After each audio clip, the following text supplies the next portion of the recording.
vondro ny mpanakanto mitaky ny mangarahara amin'ny fitantanana ny onta.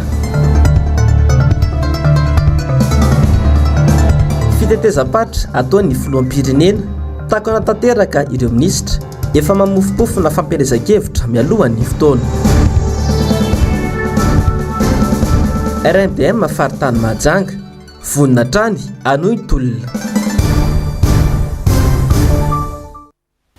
Alakamisy folo Febroary taona 2024 ankafaliana sy ampitiavana indray tompoko lahy sy tompoko vavy no iara-bakanao amin'ity ariva ity.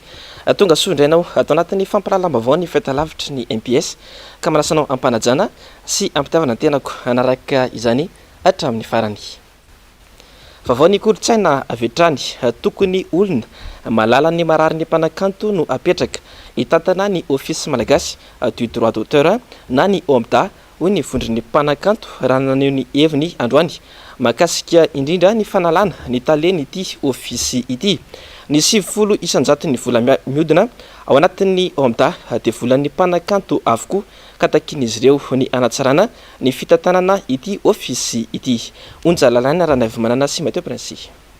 Manoloana ny savorovory misy eo anivon'ny ofisy malagasy du droit d'auteur na ny OMDA dia mpanakanto maromaro ny mivondrona mitakiny sy ny mangarahara eo anivon'ity sampandraraha iray ity.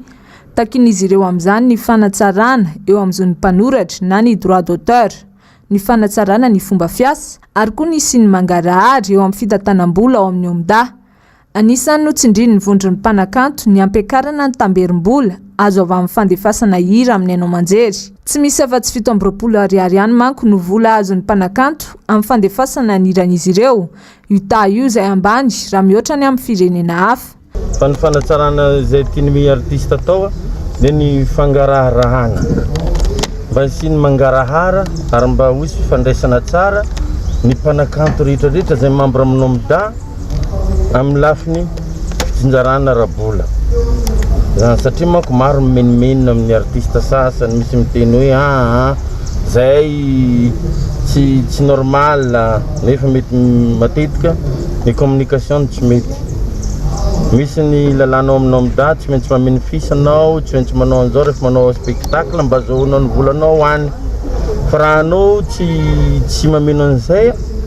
dia tsy hoisy volanao any satria tsy déclaré ny zavatra ataonao. Dia zavatra rehetrarehetra zany dia nidinihina mpanakanto maromaro izay mpikambinao amin'ny OMDA mba isiany mangarahara bebe kokoa ary mba hamoramora sy hanatsara ny fomba fiasan'ny OMDA sy ny mpanakanto. Diso mitsabaka loatra amin'ny fitantanana ny OMDA ny avy eo anivon'ny ministeran'ny kolontsaina sy ny serasera nefa tokony ny mpanakanto no omena vahana amin'ny fitantanana ity sampandraraha ity. Ny tena takinay voalohany aloha amin'izao tokony olona atolotry ny mpanakanto no hitondra ny OMDA fa ny anay ny fanolorany fa tsy izay ny mandidy manapaka hatramin'izao fa fahitanay mpanakanto azy zonay ny manolotra ny olona mahafantatra ny marara aminay fa na dia zanaty izany mbola sous tutelle ny ministera ny OMDA fa zany mahatonga anay zao mbola manao volavolana sy ny mamolavolana izay hitanay mety mahatsaratsara ny fomba fiasanay amin'ny OMDA sy ny tombontsoa ny mpanakanto rehetrarehetra izay mpikambina amin'ny OMDA. 90% ny OMDA dia zay ny manodina anazy izay mpanakanto. Nisy moa androany ny fivoriana vakan-kevitra nataon'ny vondron'ny mpanakanto andinihana ny fanavaozana sy ny fanatsarana ny rafitra atao eo anivon'ny OMDA. Ity fivoriana ity izay tsy hijanona eto Antananarivo ihany fa hipaka hatrany amin'ny faritra rehetra mihitsy. Fampitombo hatrany kosa ny fahavoazana naterak'ilay rivo-doza Batsiray teto amintsika farany teo iny raha nitatitra farany navoaka ny BNGRC tamin'ity androany ity. Efa tafiakatra hatrany amin'ny 70 mahery ireo fantatra fanamony ainy ary efa netsiny maro ireo traboina sy rava-fananana vokatry ity rivo-doza Batsiray ity teto Madagasikara. Ando Meratina sy Tokira Marla. Tsy mitsamiakatra ny fahavoazana naterak'ilay rivo-doza Batsiray teto amintsika iny na izany arakolona na ara-podi-drafitrasa. Raha ny taremarika sy ny antotanisa navoaka ny sampandrara-misahana ny fitantanana ny loza sy ny tandindomdoza na ny BNGRC omaly tamin'ny valora alina. Tafakatra 2 amby 70 ireo namony ainy ary 5 amby 10 sy 4 arivo sy 1 alina sy 1 hetsy misan'ireo traboina izay avy amin'ny tokantrano 4 sy 700 sy 3 sy 4 alina 7 sy 700 sy 1 sy 1 alina ny olona anafindra toerana vonjomaika izay avy amin'ny tokantrano 3 sy 700 sy 3 sy 1 alina izy ireo izay mitsinjara amin'ny toerana fandraisana an-tanàna traboina 7 tafakatra 7 sy 700 sy 7 kosa ireo toeram-ponenana rava-tanteraka raha 4 sy 700 sy 2 no ahitana fahasimbana ary 7 sy 700 sy 4 dibidrano teo amin'ny sehatry ny fampianarana anjato nyireo sekoly sy efitrano fianarana simba izay efa mananika ny 5 sy 700 manerana nosy 3 sy 400 sy 1 kosa ireo tena rava-tanteraka teo amin'ny sehatry ny fahasalamana toeram-pitsaboana 3 ahitana CSB sy hopitaly simba ary 4 rava-tanteraka fa ankoatra ireo dia lalana maro ihany koa no potika sy tapaka vokatra ity loza ity isan'izany ny tao amin'ny faritra Matsihatra ambony sy vadivavy eo amin'ny RNS 25 eo amin'ny PK 22 PK 25 plus 500 ary ny PK 164 plus 050 lalana mampitoy ny lalam-pirenena fafito sy mananjary tao amin'ny faritra Matsihatra ambony ateo amin'ny RNT 42 eo amin'ny PK 14 lalana mampitoy ny fianaratsoa sy kialamavondy lalam-pirenena fafito eo amin'ny PK 331 plus 200 eo anelanela ny vohiposa sy ambohimasoa tao amin'ny faritra Tsimotsinanana teo amin'ny RN12 eo amin'ny PK 275 plus 200 eo anelanela ny farafangana sy faingan-drano RNT 18 eo amin'ny PK 2 plus 000 eo anelanela ny vaingan-drano sy midonga atsimo tao amin'ny faritra Menabe kosa RNT 8 PK 80 plus 000 lalana mampitoy any Morondava sy Belo sur Turbine mbola ahinatrany akaran'ireo antotana isa ireo raha ny fanazavana amin'ny fotoana tongavany tatitra avy amin'ny faritra tsiraray avy Vaovao mety ho toetry ny andro dia misy tangoron-drahona ao amin'ny ranomasimbe Indiana izay mitondra oram-baratra amin'izao fotoana izao amin'ny fiandohan'ny herinandro ambony vinavinaina ivoatra izany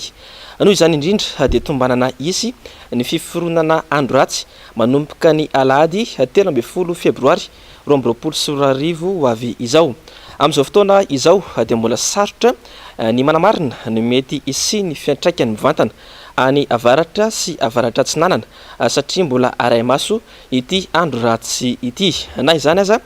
dia efa entanina sady ny mponina andiana sava mba anaraka ny fivoaran'ny toetry ny andro indrindra amin'ny fiandohan'ny herinandro ho avy izao lafomavao afantanteraka dia miverina mirongatra indray ankehitriny ny andiam-balala any amin'ny tapany atsimon'ny Madagasikara amin'izao fotoana izao velara-tany amina hektara maro no rakitra valala izay manimba ny fambolen'ireo tantsaha amin'izao fotoana izao manoloana izany dia nanolotra vola fanampiana mitentina 7 hetsy sy 9 tapitrisa dolara ny FAO anamafisana ny ady amin'ny valala amin'ny titaona 20 sy 20 ity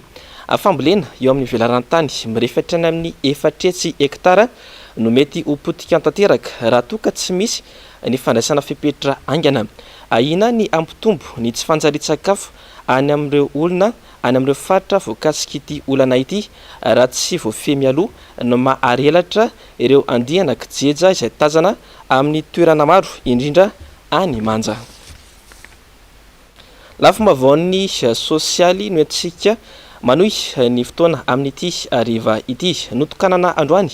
ny toerana vaovao natao anodonana fako ao amin'ny commune Anapitatafika azo atao tsara ny manantanteraka izany ary tokony mandray lesona amin'izany ny ben'ny tanàna eto Antananarivo renivohitra Ravira Zafimaina Tahirinena Hanosy be, hanosy patrana, ilany vatsy toerana maro hafa, mivangongo izay tsy izy ny fako, ary efa mihoatra miparitaka ivelany tapapako aza. Aiza ny tompony andraikitra androky ireny, manaratsy endrika ny tanàna, manohitra ny lokaloka ny ben'ny tanàna hoe mila diovina ny tanàna, kanefa ny fako aza no mameno azy. Mipetraka ho fitaratra ho an'ny komuna maromaro ny toerana iray, voavoatra ho fanodinana fako eny amin'ny fokotany Ambopamonjy.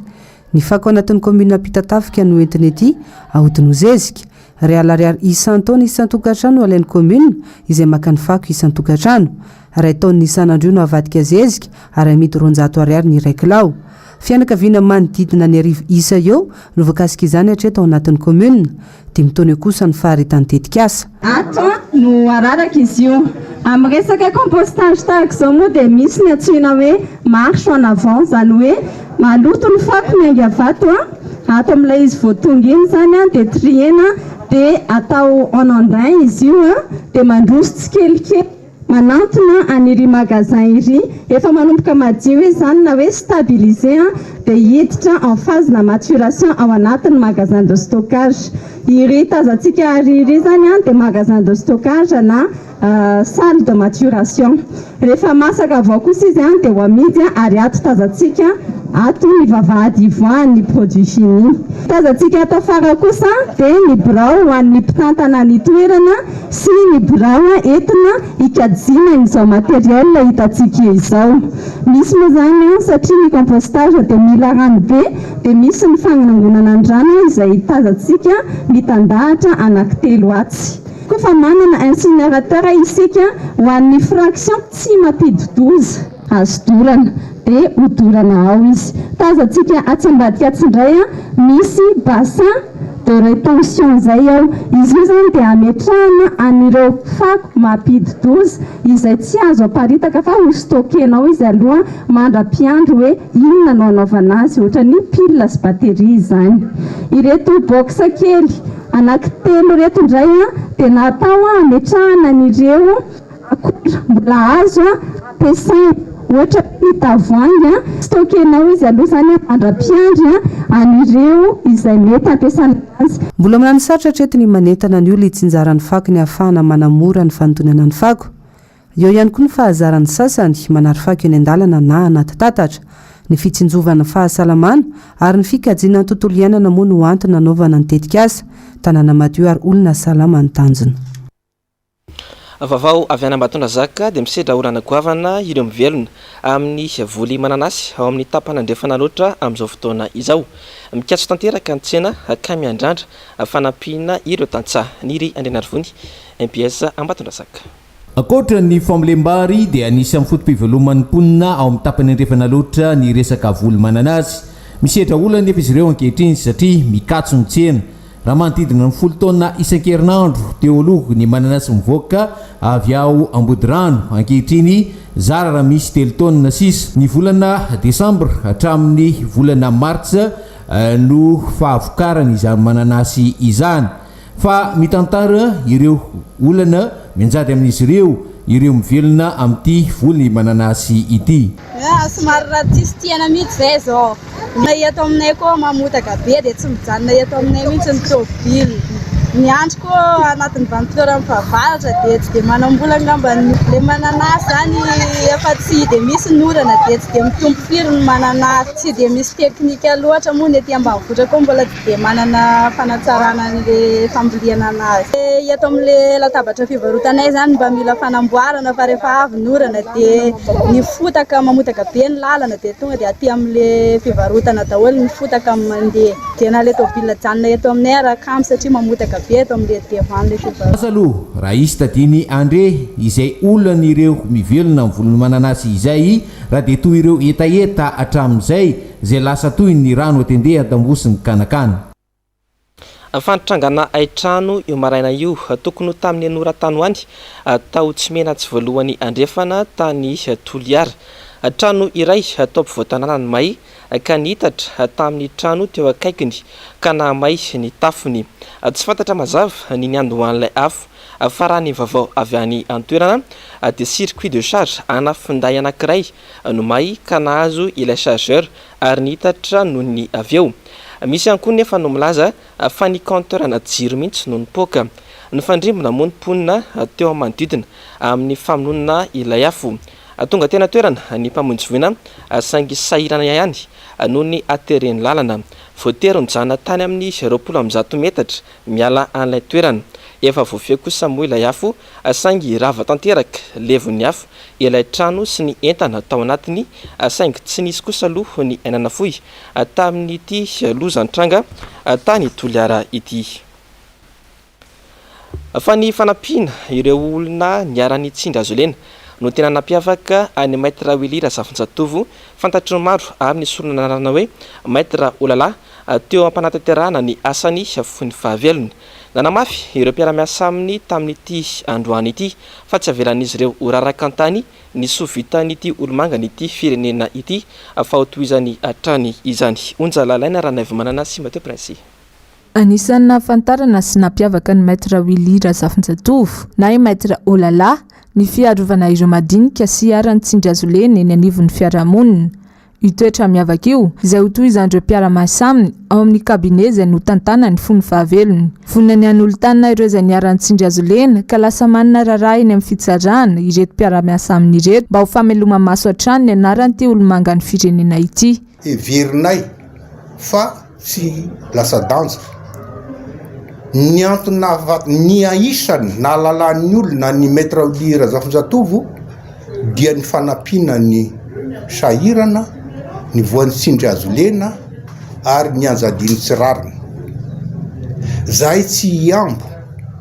hoe asolo anazy amin'ny zavatra nataony. Zahay tsy hiambo hoe ahavita ny zavatra nataony. Fa kosa zahay dia manome toky mba ho fanomezana voninahitra ny zavatra nataony maître Willy Razafinjatovo, ho fanomezana voninahitra ny anarana. Zahay tsy milaza hoe ataonay maimai-poana ny dossier rehetra, fa kosa raha hitanay fa tena voan'ny tsindriazolena, raha hitanay fa tsy afaka hanome ny honoraire d'avocat le olona araka ny teniko teo mba ho fanomezana voninahitra ny anarany, dia vonina zahay mianaka hanohy ny asa izay fanitaritany anay, izay fananarana anay hoe zao nio zavatra tokony atao amin'ny maha olona, na dia ataoko hoe vokara no asan'ny fiditsika. Efa mitoy ny fandraisana tanana ireo raharaha rehetra no raisin'ny maître Olala fony fahavelony ho iatrany ireto mpiara-miasa amin'ireto. I maître Olala no nandao antsika fa ny asany sy ny sovitany tamin'ny mpiray-tandrazana kosa mitoetra. Misy olona mirorosaina mieritreritra hoe maty ny maty Willy Razafinjatovo dia maty anaraka anazy kosa akoa ny kabine Willy Razafinjatovo. Tena marina fa ny kabine na tamin'ny fahavelony dia zahay telo mianakareo, maître Willy Razafinjatovo, zaho maître Maka ary maître Ensora Gererson no namelona ny kabine ity. Zahay ireo tamin'ireny dia fa associé, fa izy no zoky indrindra ary izy koa no manana expérience be indrindra, dia izy no mitondra ny titre ny kabine raha teo anazy no nanatona tato zahay. Fa raha ny momba ny asa kosa dia zahay telo mianakareo no efa nanao ny asa rehetra hatram'izay ka hatramin'ny nalasanan'iny. Fa tsy miova na kely ny fomba fiasan'ny kabine, fa oatra ny fomba fiasan'ny kabine tamin'ny fony fahavelony maître Willy Razafinjatovo. Ny fanasoavana sy ny fanampiana ny mpiray-tandrazana ny aran'ny tsindriazolena no satany joroany maître Olala hatramin'izay ka mbola ho tohizan'ireo mpiara-miasa aminy hatramin'izao. Namoaka fanambarana ny Fédération Malagasy ny baolina kitra na ny FMF fa misokatra ny fandraisana atotan-taratasy ho tale teknika nasionaly na ny antsoina hoe DTN sy ny mpanazatra ny ekipa pirenena baren'ny Madagasikara amin'ny sokajy rehetra. Araka ny fanambarana navoaka ny FMF hatrany dia teknisiana manana traikefa eo amin'ny sehatra iraisam-pirenena sy fifananana nasionaly ary manana lisansa be kafa farafaratsiny ary mipetraka teto Madagasikara eritaona farafahakeliny. Noho izany dia atahorana ny toeran'ny mpanazatra Erika Rabesan-dratana izay tsy nahitambokatra mihitsy fa vao maika nampidina ny filaharany Madagasikara nandritra ny lalao enina farany nataon'ny ekipany baren'ny Madagasikara. Ny vaovao maresaka iraisam-pirenena mangataka ny ametrahana toerana ahafahana mamokatra vaksiny miaro amin'ny Covid-19 any amin'ny firenena tsirairay avy ny manampahaizana amin'izao fotoana izao. Io ihany no hevitra hitan'izy ireo fa afaka mpiakatra ny tany fanaovam-baksiny aty amin'ny kontinanta afrikana. Ando miaratina Tokramarola. Le continent africain est encore loin dans la course contre le Mbola Covid-19. lavitry ny fandresena amin'ny fiparitany Covid-19 ny kontinanta afrikana raha ny zava-misy nojereny vao ny 1 ponina mantsy no navita tanteraka ny vaksiny entina hiarovana amin'ity valana retina itsihatra amin'izao hoy ny fikambanana iraisampirenena momba ny fahasalamana na ny OMS raha tiana ho lavitry ny tebiteby sy afaka hiainana tahaka ireo eropeanina ity kontinanta ity ho hiatran'ny OMS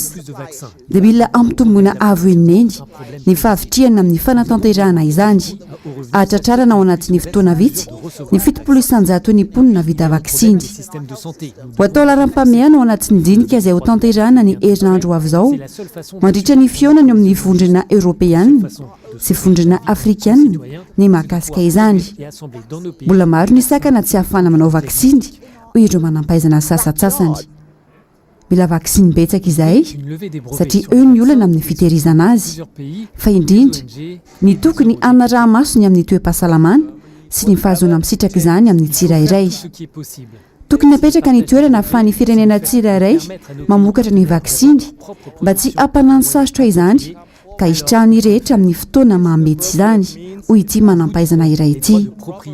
ny famatsiana ny vaksiny tokoa hatramin'izao any firenena afrikanina dia mbola miankin-do tanteraka amin'ireo vondrona sy fikambanana maro samihafa mila jerena avokoa ny vahaolana rehetra mba hisitrahana izany ho an'ny firenena ty Afrika raha ilaina ny fametrahana ny toerana fanaovana fikarohana sy fanamboarana ny vaksiny amin'ny firenena tsirairay dia mila irisoana tsy angatanandro zany hatramin'izao mantsy vao enjato tapitrisa no vaksiny hositrahan'ny kontinanta afrikanina izay izay tena mbola ambany tokoa ka mila andraisana fepetra faran'izay aingana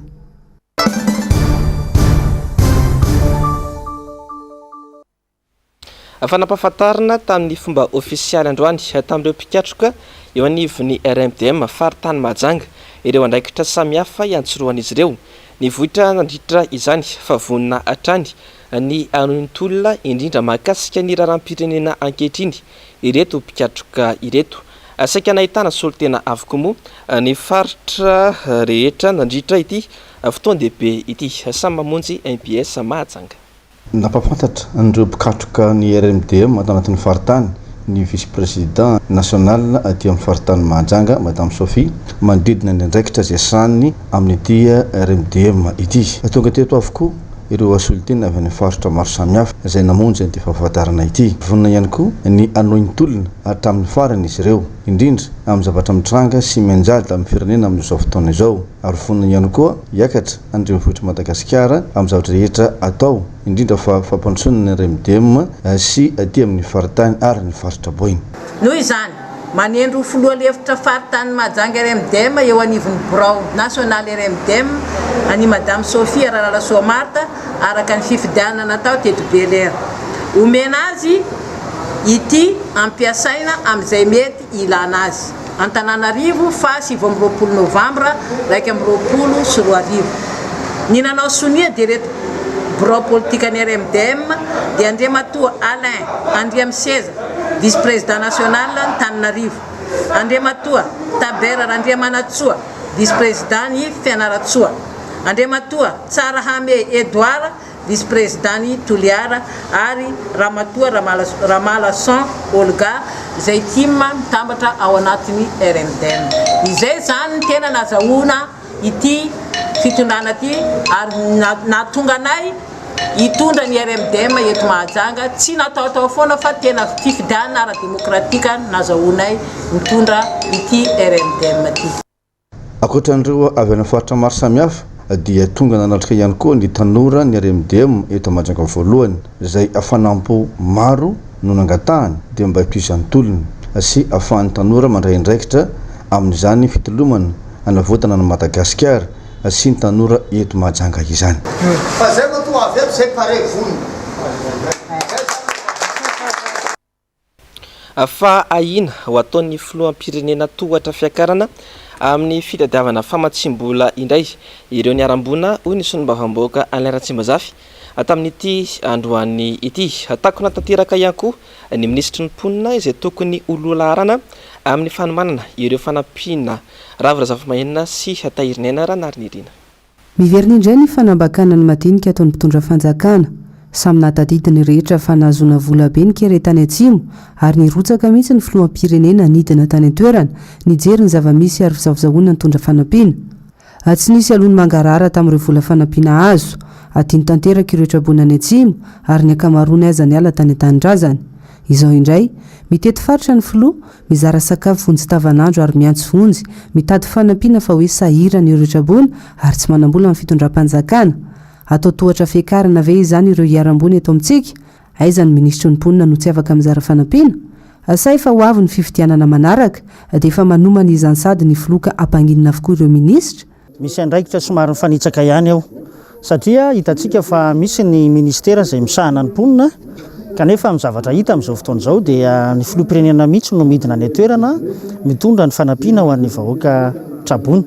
Izay no ahitana taratra fa makany amin'ny politika ny fampelezan-kevitra melon'ny fotoana sady ny filoham-pirenena manoloana ny fitsidiam-paritra samihafa izay ataony ireny. Fantatsika fa samy manana ny andraikitra n'izany departemanta tsirairay izany ary hitantsika fa takona tanteraka ny ministera mponina amin'izao fotoana izao izay fanamariana tiana apetraka amin'izao fitsidiam-paritra ataony ny filoham-pirenena izao. Ilaina ny fiatrehan'ny mpikambana rehetra ao anivon'ny gouvernemanta manatanteraka ny asa izay ilain'ny vahoaka maika indrindra ao anatin'ny vona zany zao ny firenentsika dia ilainy izay fa ny fitondrana vahaolana mivantana ho an'ny vahoaka zany zao no andrasana fa tsy hoe lany resakitsika ambony vavahady sanatriny vava dia izay anisan'ny lafin-javatra manahirana amin'ny fitantanana ny raha-pirenena amin'izao fotoana izao. Ny fitondram-panjakana no afaka mamaly antsika ny hoe misy vola ve sa tsy fa raha ny fijerinay azy ety ivelany dia miandry an'ireo fanampiana avy any ivelany na ihany koa fanampiana avy amin'ny mpiara-miombonantika eto toerana izay vao afaka mihetsika ilay gouvernemanta. Azo faritana zany fa tsy misy ny fahaiza-manao manoloana ny fitadiavana mpiara-miombonantika indrindra ny any ivelany rehefa tojo olana ohatran'izao ny firenena. Manomboka miary tsikelikely ny ady an-trano anatin'ny tokony fitondrana. Kiana ny sonom-bavamboaka IRD avy any Kongo raha miteny marina ary lazaina fa manohitra ny tetikasa ny filoham-pirenena. Lasany amin'ny tsy tokony ho isy ady hevitra mipetraka izany sanatria fanodinana sembahoaka indray ny vahoaka ity izay miasa hirana isanandro. Tsy mbola niravina kosa ny disadisa misy eo amin'ny sonom-bavamboaka Rosy sy ny filohan'ny fitrama Jean-Nirina Rafanomezatsoa vao antso teny amin'ny fampanoavana androany ity farany saingy tsy tonga teny an-toerana. Ravo Razafimahina sy Tahirinena Atrany. Tampoka ho an'ny filohan'ny fitrama ny fampandrenesana avy tamin'ny mpitandro filaminana fa vao antso eny amin'ny fampanoavana ny tenany. Tsy afaka ny maly izany ny tena noho izy ary tsy misy dikan-drato ny fiantsony izay mbola ao ambadiky ny fanenjehana ataon'ny solom-bavamboaka Rosy hatrany. Miantso ity farany ny filohan'ny fitrama mba hifanatry tava aminy eny amin'ny fitsarana fa tsy alokaloka amin'ny lalàna sy ny tamazotra an-tseratsera. Tamin'ny 12 teo eo zahay tamin'ny 260 teo vao nandray antso avy amin'ny gendarme amin'ny telefônina hoe tongava fa tsy maintsy miakatra diffirement zao ny dossier. Zany fiasa zany dia tena mahagaga tanteraka satria ny tena olona tompona andraikitra amina toerana maro isan-karazany ary mahagaga sy mahatalanjona hoe inona ny tanjona ao anatin'izany rehetrarehetra zany io moa zany dia elokara tambajotra serasera naninjaina anay ny mitoby raha tsy mandrava. Izay manokana dia miteny tsy matahotra hiatrika an'ilay fitsarana satria mahatoky izay fa tsy manao an'izany ary ny tambazotra serasera izay nampiasainay dia afaka porofona fa mbola tsy nanompanay olona, mbola tsy namoahanay mpamoaka an'izaniza ary tsy seloka ao anatin'ny tambazotra serasera izay natao. Fa ilay fomba fiasa kosa melohanay hoe maninona ny tena tapohan'izay satria ao anatin'ny ray mpimaso ary misy olana satria raha ny tena izy tokony mbola misy ankety itoy any Akazobe araka ny fanarahana tamin'ny mpanao fanadiadiana mbola misy proof be dia be ho alatsakay ao anatin'ny antota taratasonady nefa dia hoe hiakatra diffirement. Izay moa dia namaly tsotra ny teny tamin'ny mpanao famitorana hoe vonina hiatrika an'izany fa aimoro izay tady izay ny teny mpanao famitorana ampito rehefa tonga any amin'ny tribunal tsy tompoko tokony jerena trano ny zoan'ny fiarovana ao anatin'izay rehetrarehetra izay dia resaka zavatra tsy dia tena hita hoe inona vesatra ninjehana n'ilay dossier ka solom-bavambahoaka izy mifahalalako azy koa jurista dia andao hifanarika eo anoloan'ny fitsarana ahitantsika marina sy ny diso an'ity satria sady mangataka ny drara hoentiny eo anoloan'ny tribunal fa kosa mba tokony hajaina ny formalité. Tsy azo ake no didi-pitsarana ny Facebook ary tsy azo raisina ho tena marina avokoa izay rehetra mivoaka ao ny lehibe ny fitrama. Lasa fitaovana politika izany indraindray ary indrindra lasa fampitam-baovao tsy voamarina azy. Faniompana bebe kokoa mahakasika ny rahanam-pirenena toy ny tetikasa ny fiadidina ny repoblika sy ny korotana misy ao anatin'ny fitondrana ny fandarana miara-manonja tamin'ity androany ity amity amintsika izay fandarana miara-manonja tamin'ity androany ity ary ijasika miray sy toky ramarola ny taona 2024 tsarosika tsara ngamba ilay doka varotra be mikasika ny tetikasa IEM nambara mihitsy tamin'izany fa ity tetikasa ity irery anty no any anavitra ny Madagasikara efa any ihany koa ny vola fa miandry tonga amin'ny fitondrana sisa dia manomboka ny asa ery taona tsy farana ny fiapitao-pitondrana ity na ny mpamatsy vola aza mbola tadiavina ankivareo ianao mbola hanaovana fanoratana sy fandrindrana laya projet naya resana ao anatin'ity IEM ty dia lasa PM izy amin'izao fotoana izao efa tamin'ny heritaona ny tenen'ny député Mamrabe indrindra tamin'ny volana janoary izay nandehanantsika tato anatin'ny miara-manonja nefa hoe isy ny lancement officiel an'izany plan émergence Madagasikara zany dia taty aoriana ny empotra indray le izy dia taty aoriana mivadika isan'ireo départementa ministérial indray manoratra ny fomba handrafetana sy ireo maika izay iverina fa tokony ho atao ao anatin'le plan émergence Madagasikara tamin'ireo mpikambana teo anivon'ny gouvernementa izany dia zao zany hitantsika amin'izao amin'izay le izy dia hoe nivadika fiara-miasa mihitsy le izy miaraka amin'ny PNUD satria tsy mahita moa partenaire le fanjakana tsy maintsy miresaka amin'reto partenaire teknika financier reto dia nivokatra any amin'le hoe fomba anaovana formulation na projet prioritaire ny PEM zany dia mazava ao anatin'ny intitulé-n'le izy na le hoe lohateny le mission ngeza be de hoe formulation des projets prioritaires du PEM contrat de consultance durant une mission 30 jours presté zay ny zavatra resahana ao anatin'izany anisany miteraka resabe ihany koa moa ny mikasika ny tsy fifankazahoana eo amin'ny sampanoana ny fitondrana trangy izay tsy vao izao no toy izany ny mikasika ny faneho-kevitry ny solombavambahoaka voafidy tao ikongo ny ilazany fa tsy laharam-pahamehana ny tetika asa teleferika amin'izao no niteraka disadisy eo amin'ny samy solombavambahoaka IRD ilay satan'ny solombavambahoaka amin'ny fanatanterahany asany ilay satan'ny solombavambahoaka amin'ny fandraisan'ny fanapahan-kevitra izay mifanaraka amin'ny fomba fijery manokana mihitsy no totofana atao anatin'ity tantara anankiray ity anankiroa ny resaka resahany ato eo ny resaka teleferika fa eo zay resaka anankiray resahako zay hoe ilay mahasolombavambahoaka an'ilay solombavambahoaka mihitsy akoatra zay filoha lefitra na anteny miram-pirenena izay mihitsy no hitsakitsahana ary ny antokony poirany no manao an'izany tena mampalahelo averika ny tsy mpanohitry ny teny iny fa miombon-kevitra mpanohitra amina teboka anankiray tsy voazao ino nitrangy zany teto Madagasikara fa ao amin'ny anteny miram-pirenena ny fomba fiasa dia zao io misy volavolan-dalàna na tolo-dalàna anankiray fa tsy voatery hitovika-hevitra foana io